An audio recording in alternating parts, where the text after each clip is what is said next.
OMW, on my way to you. Good at what I do. I'm OMW. Hi everyone, welcome to another exciting episode of Offshore Banter. I don't know if exciting is the right word this week. We're going to have a change of pace. I've had a few questions thrown at me by my lovely audience, and well, in particular, one of the questions really,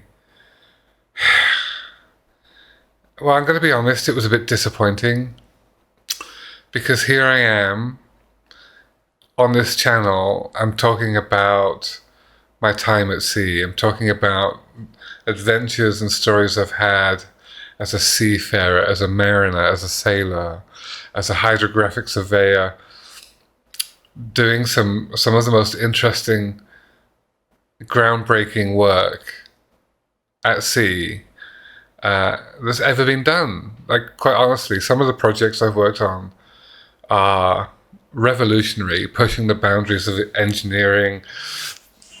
And, you know, I've done the mileage.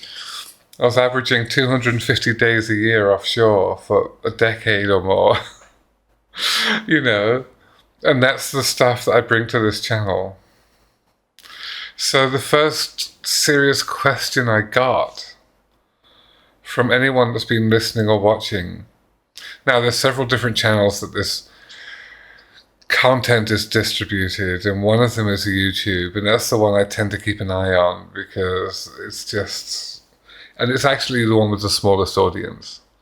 Through International Yachting Radio, I have apparently thousands and thousands of people that listen, and most people listen all the way through every episode, which is great. It's fantastic. So thank you very much for that. That makes me feel not only that it's worth doing, but that I'm adding something interesting and of value about the offshore culture, about life as a seafarer. So when I got this question on the YouTube channel, that was about me as on a personal level, and this is content that I've been really wanting to not bring to this channel. There are other places to talk about this, but you know what? We're going to go into it, right? This is it. I'm sure a lot of you already know. I'm sure most of you do. I don't even know, nor do I care how many people look at me or listen to me immediately and think, oh yeah, she's transgender. But yes, I am a transgender woman. Or more correctly at this point in my life, I'm a woman who happens to have arrived through the passage of going through a transition. And I don't define myself as a transgender woman any more than, you know, somebody who's left-handed walks around saying, I'm a left-handed woman. It's just who I am. But that was a really long, difficult, painful, very intimate journey. 28 hours of surgery over several years, lots of hormones, lots of therapy, lots of medical and surgical interventions, lots of money, enormous personal cost. Not to mention that in an industry that's 98% male, I am, so far as I know, in the world, the first woman in offshore construction. There's another fantastic woman I know in the oil and gas sector, who's an offshore manager, offshore installation manager, runs a platform somewhere, I think in the North Sea. And there's an amazing woman who's a sailor, goes by the moniker of Sailor Quinn. And I think she might be the first ever sailor to circumvent the world, a transgender woman to circumvent the world on a ship. And she left port in North America and went around the world and came back to North America several months later. And she's, you know, like, that's a fantastic journey and a great story to tell. But my journey, you know, I come from a poor family. I've had to work for everything I've been able to build in my life. And yeah, part of my journey is the fact I'm transgender. And so, for that to be the focus of the questions I was getting, when that's nothing to do with the content I brought to this channel, was rather disappointing. Because I'm not a one-dimensional creature. No one is, regardless of their, their gender, their orientation, their, identity, their ethnicity. Doesn't matter. None of us are one-dimensional. We're all complex creatures with a diverse range of qualities and attributes and stories to tell. And this is not the channel I was going to talk about that, but here I am. So while we're talking about it, I'm going to give you a couple of minutes just to iron out the creases, because there's so much negativity around us. There's so much hatred and ignorance around what it is to be transgender, that if even a few of you just listen to this and think, okay, I've learned a bit here, that would be good. Because I'm sure the vast majority of what you hear, or probably all of it, comes from people who are not transgender, who have not suffered from gender dysphoria, and are not people that know anything about it. The old tropes and the old, the hatred, the stuff that, oh, you're not a real woman and you're not a real man if you're a transgender man, or transgender men are invisible in the whole narrative. All the hatred seems to be directed at us, transgender women. So, they talk about XX and XY chromosomes and all that kind of stuff. Well, look, certainly a couple of percent, probably anything up to maybe 5% of the human population on this entire planet suffer from some anomaly, something unusual, something less common in regards to their gender or their sex. That's just the way it is. There are at least 6 chromosome pairings that relate to gender and sexual and sex that not just XX and XY, but there's a number of different other permutations. The XXXY is high school biology, and you learn a lot more about it if it's your discipline.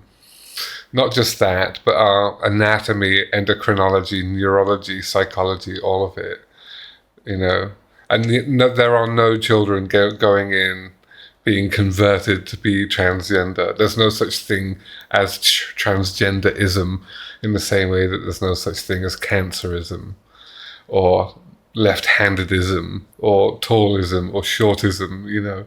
It's absolute nonsense. On top of that, okay, let me just, TLDR this, too long didn't read. Okay, I'm not gonna make the whole episode about this. But I am gonna make this whole episode have a different tone and talk about some of the journey I've been through as a mariner and as a sailor. So in a 98% male industry, the amount of abuse and trauma and attacks and exclusion that I faced as a transgender woman, the first, or certainly amongst the first globally in this industry, was shockingly bad. And I'm not going into details, but there's a lot of people that do know some of my story. And, I think the last time I talked about a fragment of that story to a room full of hardened senior management veterans from a major company, most of them were in tears. So yes, it's been a struggle. Yes, it's tough. But I'm out the other side of that now, having secured a full-time permanent role. I've finally shaken that last lingering bit of barrier that I had to break through after all of the treatments, the surgery, and all of that stuff, right? And I have been out for quite a long time now, several years, I've had all of the surgeries that I'm ever going to have or need in relationship to this condition. But realistically, that's just between me and my physician and any partner that I have in my life. It's nothing to do with anyone else. So that's it. So what is it to be transgender? Well, it simply means that you're born into the wrong body.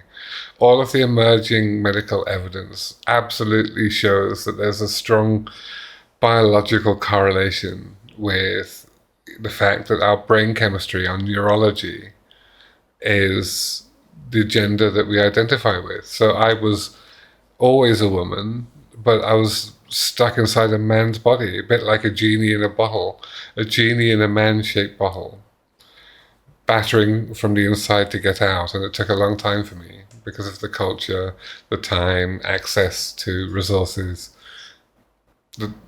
and just dealing with it. So, okay, that's all real. That all happened.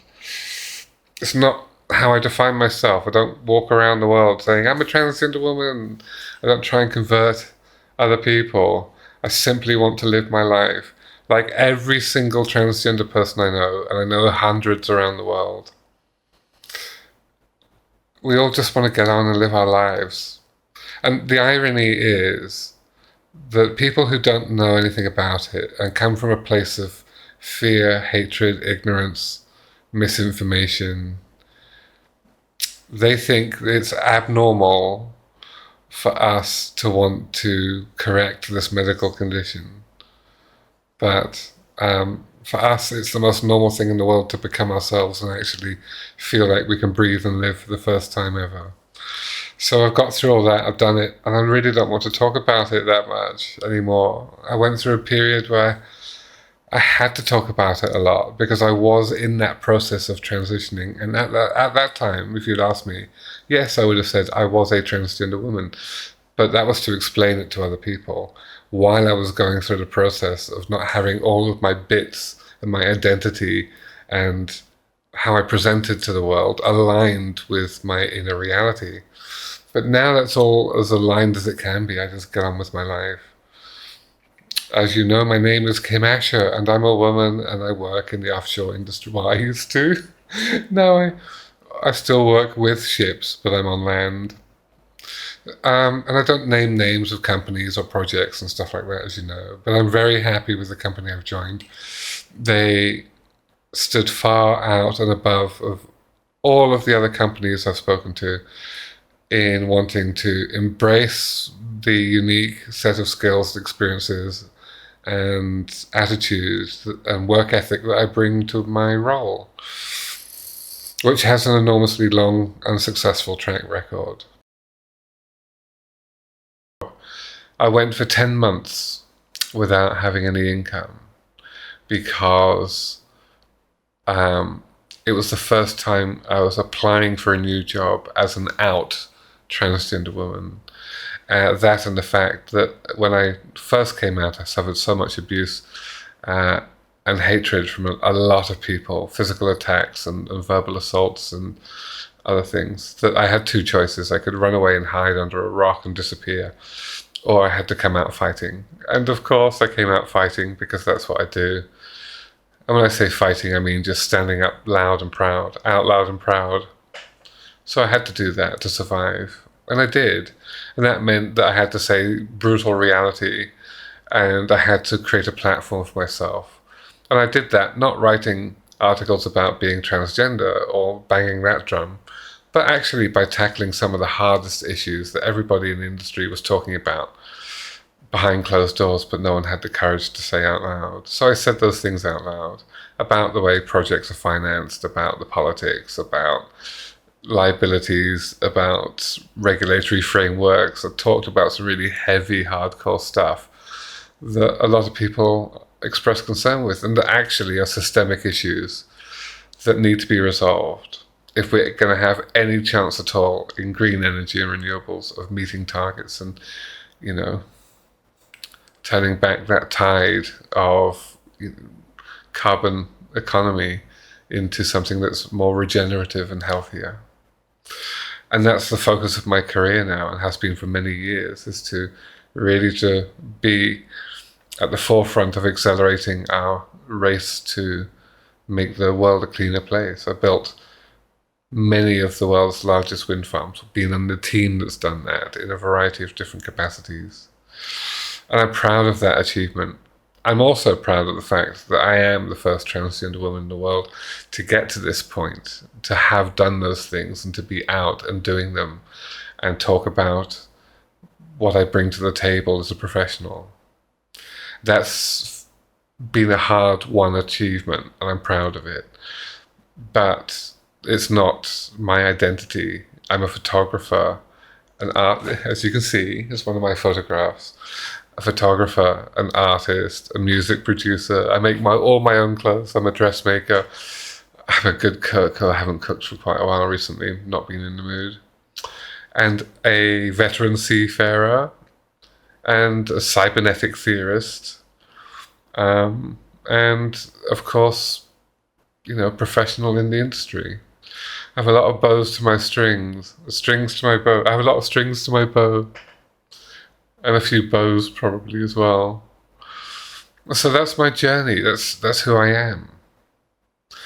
And so please, anyone you meet, regardless of what it is about them, whether it's their nationality, their ethnicity, their religion, their personal beliefs or habits, their gender identity, their sexual orientation, which are two different things, by the way. Accept them for who they are. Celebrate the differences. Diversity is literally one of the best things the human race has got going for it. The ability for different people to have different ideas, to swap those ideas and make a better future for everyone, but at the same time accepting the differences in each other. That's a powerful tool at our disposal, and we all grow stronger from a shared narrative that includes everybody. And I'm hoping that what you've learned from the previous episodes, that even when I've talked about having to remove people off ships, most of the time I try and bring empathy and compassion to that. Most of the time, I've described them as people that are just doing the wrong thing at the wrong time in the wrong place, and it's not good for them, it's not good for us. And those are processes that have to be managed for the betterment of them and for the betterment of the project that I'm working on. And I really very rarely hold grudges. And I really don't wish harm to people. Where I draw the line at that is where people wish me harm. Because, like the catch-22 that's easily resolved with liberal values is like the only thing that liberalism should not be seeking to accept are ideas that destroy liberalism. Aside from that, liberalism, classical liberalism, is very simple. Every individual should enjoy the maximum range of rights and freedom in their personal existence as they possibly can, up until the point where those rights butt into other people's rights. So, that's why I have a real bone to pick with the 600 plus bills passing or being put forwards in the US, specifically against transgender people, that deny our access to exist, that are literally genocidal levels of legislation. Or I have a problem, with anything that takes a minority group of people and seeks to destroy them or belittle them or dehumanize them. I just don't accept that. I will not accept that. And I will fight against those things. But this is not my platform for doing this. But in light of all of that, I was driving home from work today, Thursday afternoon. And it's been quite hard to get back into an office routine. And I found myself quite emotional. And it was about a half an hour drive back from work to where I live. And I cried the whole way. And I cried because before I went offshore, like 15 years ago, I had a family. I had aunts and uncle, cousins, grandparents, my mother. And since I've been away working on ships all of those years and living in different countries as part of that industry and part of the work I've had to do, I've now found myself as a sailor washed up on the beach on a different continent. And there's been no plan other than I've just been pursuing the most challenging, rewarding projects I could get hold of, because I have a fierce passion for really trying to do something good about, I have skills and knowledge and intelligence and a work ethic that I believe can make a difference. And I bring that to every role, and I'm very committed to it, because I do fiercely believe that we need to wean ourselves off burning millions of tons of fossil fuels every year. And I'm doing what I can to be part of that solution. And it's not, I'm not special. There's thousands of people in the industry, and some of them are committed like me. A lot of them are. I'm just one of those people. But that means that all of those days offshore every year, all of that effort, all of that time, and all of that commitment and focus, and the difficulty of, at the same time, transitioning into who I am, becoming myself, and a lot of other personal challenges. And I've literally bounced around the planet, worked on 4 continents, more countries than I can remember. And here I am, in Taiwan. And I've got through all of the obstacles, all of the barriers, every challenge. I've survived everything thrown at me and finally landed a job that gives me some sense of stability and permanence, and has taken me out of the offshore environment, but still in the industry, and enabling me a chance to basically put down an anchor and build a life. Because that's one of the things, if you're listening this long, this is really the big point of this talk. It's not to wave the transgender flag, although I will strongly defend that territory if anyone comes stepping their big toes into it, or putting their big feet into it. But it's to warn my colleagues, my offshore siblings, sailors and seafarers of all types and shapes and sizes everywhere around the world. It is magical to be on a ship. There's a rhythm. It's powerful, hypnotic. It's beautiful and terrible. It's boring and exciting. It is a microcosm of everything in life. And that rhythm is entrancing. And the danger I found that as a sailor, especially one that's done so many days offshore in such a short space of time, is that you become uprooted. You lose your anchor, you go adrift, you literally start drifting around the world on a ship. One ship after another, one port after another, one job after another. And years slip past, the seasons slide by effortlessly, because if you're doing 1, 2, 3 months, at a time, and quite often I'll do 3-month trips, 3 months you're away. And then for me, I'd be back not even 3 months on land. And you're tired when you get back, and then you're getting ready to go before you go. There's a narrow sliver in the middle where you can have a bit of a life that's not on a ship. And then when you stop and you look back, I don't have that family now. I think there would have been about maybe 12 people in my immediate family, like first cousins, aunts, uncles, stuff like that, grandparents. if we'd had a family gathering, it would have been 12 people. Now I've stopped and found myself on another continent, on the other side of the planet, trying to build a happy life for myself, which I am actually doing. I have succeeded, I've survived, and finding a little bubble of happiness that I'm trying to grow. But I was driving back from work, and all I could see were the faces of my family that have died in the last few years, that I'll never see again. And I felt this dramatic sense of loss. My family now amounts to 3 people: my mother, my grandmother, and my grandfather. My grandfather has dementia, very badly and accelerating.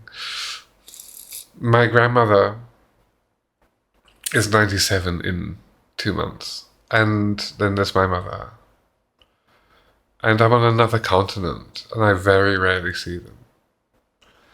And soon it will just realistically be my mother and me. And that felt really disconcerting, that none of my family survived long enough to see me get to a point where I've come through the other side. And that was an emotional moment. So the danger, I think, for anyone offshore is that you get lulled into basing everything around your life to do with being on ships and the career. And it's a career that is not like other careers, because we are in a bubble away from the reality of land. And while what we do is important, and we play with big toys, and we live in a very exotic and exciting environment, I know it's quite often just a steel can with a grey horizon and a drone of engines and pumps and winches and shipping guns and, all of that stuff. The food can often be quite bad. All of that stuff, I know, right? Been there, done it, got the t-shirt. But still,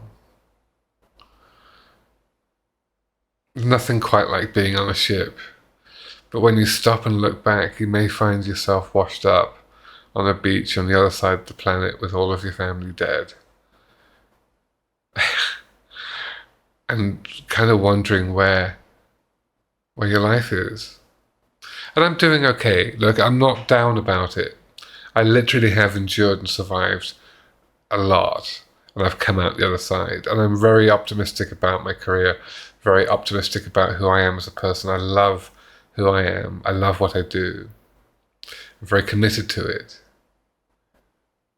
But I have that sense of dislocation sometimes.